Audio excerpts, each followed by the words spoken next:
I love using AI in the creative writing process, and the Claude models to write with AI have long been my favorite. But there have been many Claude models over the years, and I just wanted to know which one definitively was the best at writing creatively. So I created, to my knowledge, the world's first qualitative creative writing assessment for large language models. And today I'm going to walk you through all of the Claude models that I put into this assessment and finally answer, at least as best as I possibly can with my resources and as objective as these models is, I do my best to objectively figure out exactly which of these models is the best one for creative writing. So let's dive in. All right, so here I've actually created this spreadsheet. Now, please stay with me here for a second, but we've got all of the models listed here, the dates that they were released, the company that produced them, which in this case is Anthropic, produced all of the Claude models. And then I have all of this data that I've collected on each and every one of those models. Some of this is easy to find. You have the cost of the model. So this is the cost for input. This is the cost for output. This is the number of tokens that it has. This is the max output that it can give you, even though it usually doesn't do that. And this is whether or not it can write not safe for work content, which unfortunately none of the Claude models can really do. So if you write that kind of fiction, then you might want to steer clear of Claude, at least for those scenes. But I have all of this other information here as well. And you can see there are a lot of numbers involved here. And what I've done, for instance, for this basic prose prompt, right? I gave it a basic prose prompt and it's the same for every model. I use the exact same prompt. And I also make sure that the prompt is very simple because I want to see how well can it write creatively without being prompted up the wazoo in order to get there. There is one exception to that, and I'll get to that in a second. But I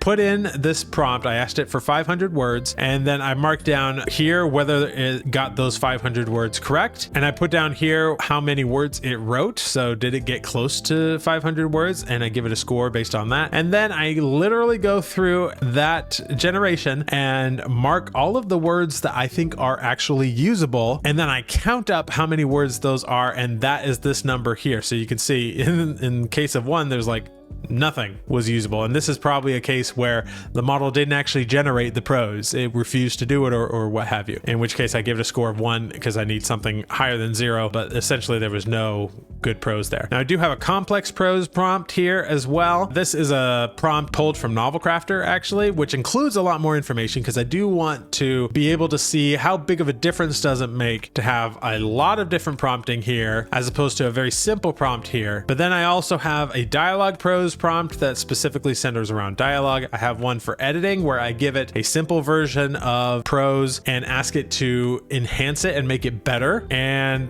just to test how well the editing goes. And then I have it give me some ad headlines. I have it write an email newsletter. I have it write an SEO article. And then here at the beginning, I have it do some brainstorming tests where I give it some log lines and I count how many of the log lines I think are decent and put those here.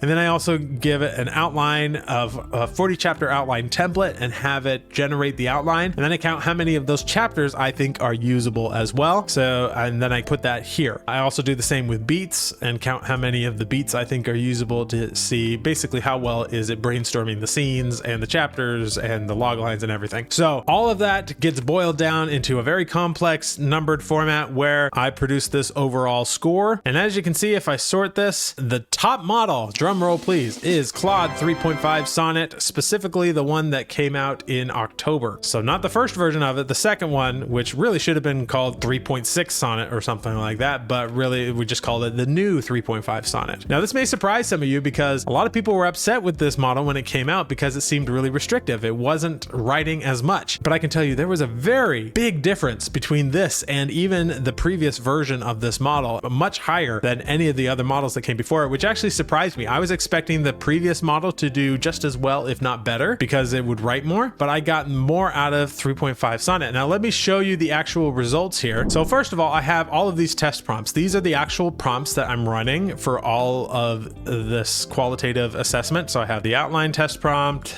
the beats prompt. Here's the basic prose prompt. And I am making sure I'm running a fantasy story prompt here. And that's just because it's what I write. And so I feel like I'm good enough at judging the prose of fantasy compared to other genres. For instance, if I had been running a prompt to develop a romance story, I wouldn't have necessarily been able to tell you what was a good idea or good prose and what wasn't, because I'm not a wide reader in those things. So this is a qualitative assessment. It is based on my own judgment pretty much, but I like to think that I have a decent judgment of what makes good prose and what doesn't. And let me show you exactly what I've done with this particular model, the one that was the winner. So the logline prompt produced this result here, and I've highlighted in green the ones that I thought were actually usable. So we have a failed magic apprentice who can only cast spells backwards must become the realm's last defense when a powerful sorcerer begins erasing magic itself from existence. I thought that was actually a decent character trait, and one that actually lends itself. If they cast spells backwards, maybe that would make sense that when the sorcerer is trying to erase magic, that maybe he could counteract it somehow with that power. And so I just went through and highlighted all of the ones I thought were good, and it gave me 10 of these, whereas most of the others only gave me 1 or 2 that I thought were actually good. It did not give me the outline in one go, which would have been ideal. I did mark points off for that, but once I generated all of the chapters, eventually, having to keep prompting it to do so, it gave me all of these chapters, and I highlighted all of the ones that I thought were really good. I thought it,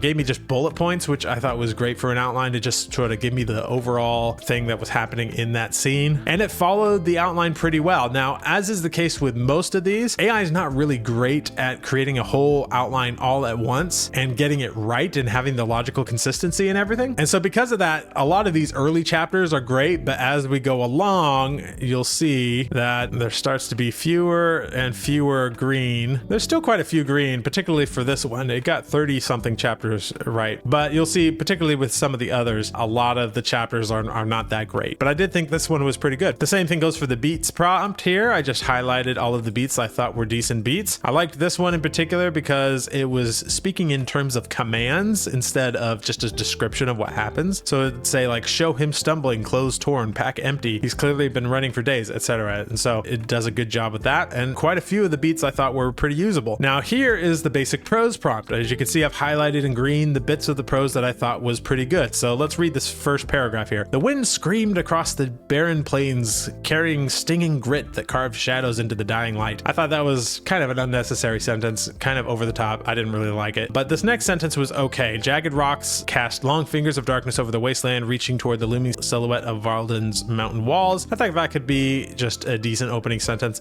You could maybe get rid of that as well. And then we had Haldred stumbled, his knees striking stone as his legs finally began to fail him. Yeah, that seemed fine to me. The reinforced fabric of his expedition gear, once proud with the bronze compass emblem of the Cartographer's Guild, now hung in tatters from his gaunt frame. There's a lot of AIism, kind of more than we needed there, so I would probably rewrite this a little bit or just get rid of it entirely. His pack, stripped of supplies days ago to lighten his desperate flight, bounced hollowly against his back. So notice I didn't highlight his desperate flight because that just sounded very AI-ish to me, but I thought bounced hollowly against his back was good. So I basically just went through and highlighted the bits that I thought were good. And then I just counted these up and compared it to the amount of words that it generated, and from the percentage of usable prose in that, I gave the score for that. Now, the novel crafter prompt here was also like the prose itself was really good, but it ended up writing a shorter section, which I wasn't so happy about. So I marked off points for the shortness of it, but the prose itself was actually really, really good. The same goes for the dialogue prose prompt. I did the same thing there. The editing prose prompt. So for the editing prose prompt, what I did is I gave it output from a lesser model. I think it was Claude 2, and generated some prose. Same scene that we've been using in these other things here, but I took a bad one basically, and I said, here, make this better. Unfortunately, it didn't do too well. There's a lot that I think this one did better than most, but oftentimes the edited revised version was worse than the original, which is something that I keep track of in the spreadsheet. And then we get to add headlines. Claude 3.5 Sonnet, the new version, was definitely the best one for headlines. You'll see I've highlighted quite a few here. There's a lot that aren't highlighted, but this is way better than the 1 or 2 I might get from some of the other models. So I thought that was really good. The email newsletter prompt was decent, pretty good overall. And then it gave me an SEO article. And with the SEO articles, I did something a little different where I wasn't counting up the prose that was usable. I was more interested in, can it write an entire article in one go, which unfortunately this one did not do. So I marked points off for that. But then I also, you know, wanted to look at how well it followed the prompt. But the main thing I was looking at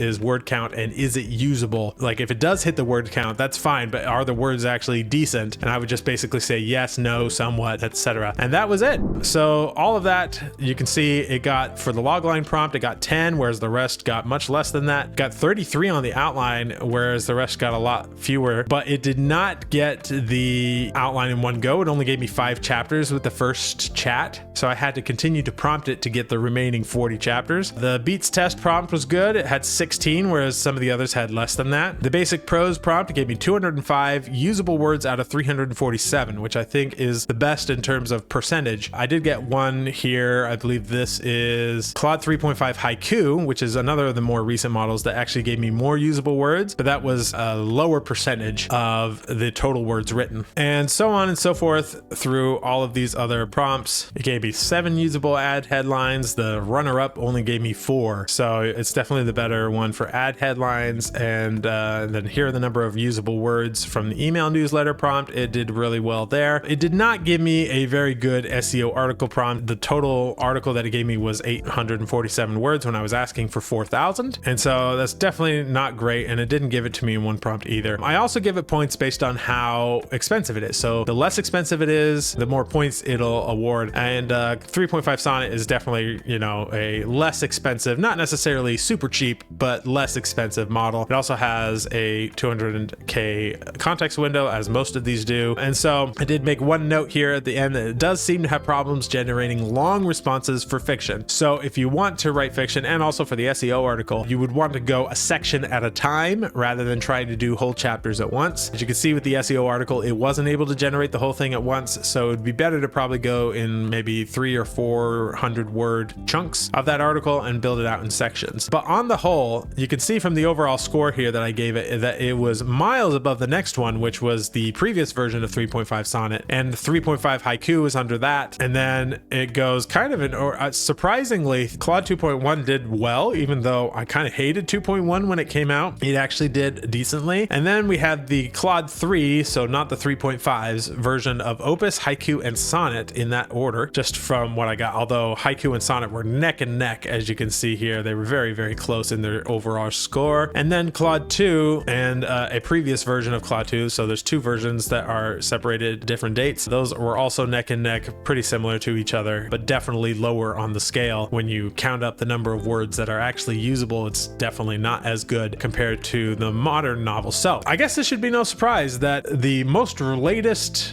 version of 3.5 Sonnet is the best one. And so for now, I'm going to continue going with that. I'm sure we'll get new models here in the future, and I'll cover those and see how they measure up to the current models that we have here in their scores. But on the whole, I think this has been a really fun exercise, and I plan on duplicating this for other models from other providers in the future. But for now, when it comes to Claude specifically, we now know that Claude 3.5 Sonnet is the best one, at least from my vantage point. If you want to get your hands on this spreadsheet that I've got here and all of the responses, I've cataloged all of the responses. There's something like 10,000 words for each one. All of those are available if you join my membership. I'm making this one an exclusive to the membership. You have to pay to get into it, just because this is costing me like tons and tons of time to put together, like literally hours, probably at least an hour for each model, because I have to go through and read a lot of it. Well, all of it really. So that's thousands of words that I'm having to read to put this thing together. And I can't do it all at once because then I get tired of it and all of that. So I try to only do 1 or 2 per day to kind of keep myself fresh. So I'm scoring things accurately, at least as accurately as I am capable of doing them. So yeah, so if you want to get your hands on this, you can get it inside of the membership, where it will be accessible to you the moment you get in there. There's a 7-day free trial, so you can get in there and get out if you so desire, but hopefully there will be reasons why you would want to stay. Of course, knowing which model is the best one is not going to do you much good if you don't know how to write a good book with AI. And I have a video all about how to do that, not just how to write with AI, but how to write well with AI. So go check that video out, and I will see you in the next one.